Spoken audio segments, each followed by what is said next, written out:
Every kid that's ever played quarterback dreams, fantasizes of that game with his team down or tied late in the game where he has an opportunity to put this amazing drive together and get his team to win.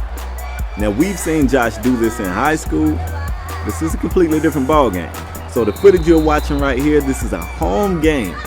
The number 21 ranked Georgia Tech Yellow Jackets facing unranked, brand new ACC opponent in Pitt. And right now, they're on the ropes. It's a 14-14 game. Josh leads his team all the way down into the red zone before taking a hard hit on his option play. Goes out with an injury, but not before putting his team in position to kick the game-winning field goal. And that's exactly what they did. Now, keep in mind, this is Pitt. It shouldn't have been that tough of a game. And the next opponent Georgia Tech faces could be their toughest conference opponent of the season.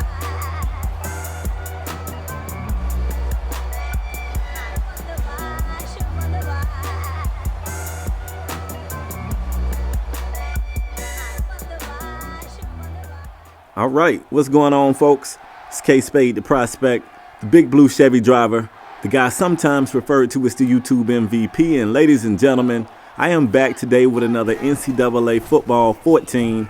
It's another episode of Living in the Shadow, featuring everyone's favorite bad throwing quarterback, Josh Williams. So I'm kind of taking a knock at him here, but yo, this game right here is going to be a tough game. Of all the ACC opponents, and keep in mind I'm a huge Miami Hurricane fan, but let's be honest, the Canes don't have Sammy Watkins, the Canes don't have Taj Boyd. Clemson just might be the best team in the ACC. But look at Josh running this option. As good as Clemson is, they're still not prepared for the type of arsenal that's going to be thrown their way. Now, if you've been following the series, you know this. If you haven't been, it's cool, I got you. Josh came in, this is still his freshman season, true freshman. He came in number 2 on the depth chart. All right.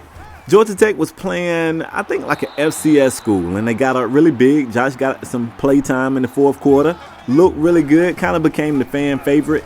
But it was another game against Virginia Tech in which the starting quarterback went down. Josh came in and played great, and that kind of put the pressure on the coach to probably make a change. So they had a position battle. Josh won, and he's here. This is how we got here today. But with that being said, keep in mind, of the 2 Georgia Tech quarterbacks, the original starter is the better passer. Josh is just an amazing talent, especially when it comes to his feet. The kid is fast as crap.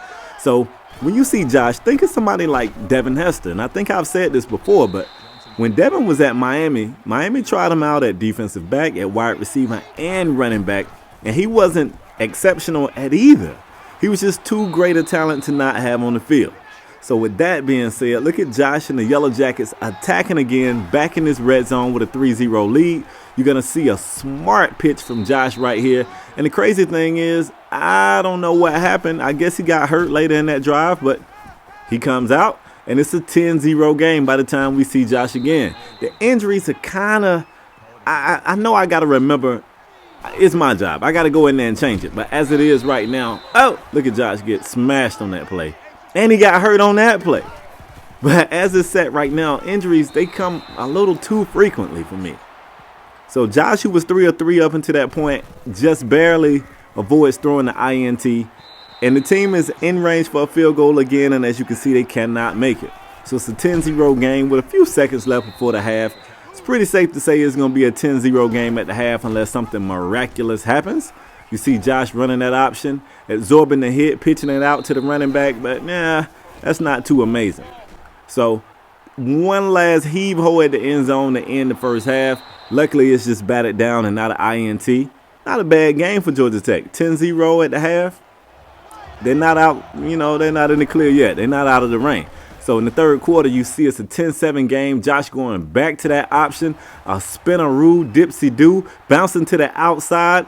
You see everybody in orange jerseys giving chase, and this guy is running, and it looks like he's going to be caught. But for some amazing reason, they don't dive. And you know that shoestring tackle is super powerful in this game. I guess they felt sorry for the kid. So that's like a 75-yard run for Josh Williams. And it came right on time. His team was barely holding on to the lead. So with the 17-7 lead now, back in the red zone, they're going back to that option, and it looks like Josh has some daylight again. This time, Clemson's like, wait a minute, we gave you one. You got to earn the other one. So on 2nd and goal, they're going back to the option. Josh taking the big hit, but pitching it off. You're going to see Tech get the touchdown here. Josh got up. Anytime he get hit, I'm looking to see if he's going to get up. Tucking it here, and this time the cornerback was just outside of the screen. I couldn't see him. You know how it goes. Josh couldn't see him in his peripheral. Let's say that. And I don't know. Neither one of these option plays are getting anything. So 3rd and 9, it's a 10-point game. Josh turning it upfield and fighting for more yardage. When he finally goes down, it's 4th and 1. He looks over at Paul Johnson. Paul says, yo, let's play it safe. Let's punt. So now it's a 24-21 game. A small 3-point lead in the 4th quarter. So we got a chance to see Josh win one at the end of the game, but can he protect the league in this game, especially against a tougher opponent?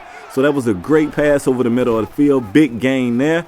Going back to the option, reading it incorrectly, and just trying to get something positive out of it. Somehow or another, he got 4 yards out of a botched option. That's that talent I'm talking about, y'all. The kid is amazing. He gonna be somebody, trust me. 2nd and 6, going to the option, giving it to the up back who got smit-ashed in the, I was gonna say in the paint. God, 2K got me messed up. And you see they don't convert on 3rd down. So on 4th and 5, Josh makes the call. He just don't want to put that field goal kick on the field, and they are going to sneak out of here with a win. 2 small wins back to back, but you know what they say? The best teams find a way to win the ugly ones. So good win for Tech, good win for Josh Williams. That's all I got for this one, folks. Hope you guys enjoyed it. I'll catch you on the next one. I'm out to then. Guess who's back in the goddamn lab with a pen and a pad? He don't sound southern when he spits his raps. A lot of niggas hate, but he don't get mad. It's gonna take a lot more than that to knock a train off his track. Chugga, chugga, chugga, he coming right back. You don't know shit, let me tell you what's bad. That's what motivated me with a full-ass mag. Been this shit since I was a real young lad. If you don't believe that, you can ask my dad. Look, you can take my swag, put it in a bag, and give it to a bag. Even he'll be bad. Dad, why don't y'all get off my sack? Back like crack, it's the return of the Mac. Hey, and if you think I won't hit your ass, you won't see this shit till later like internet lag. Dad, why don't y'all get off my back? Dad,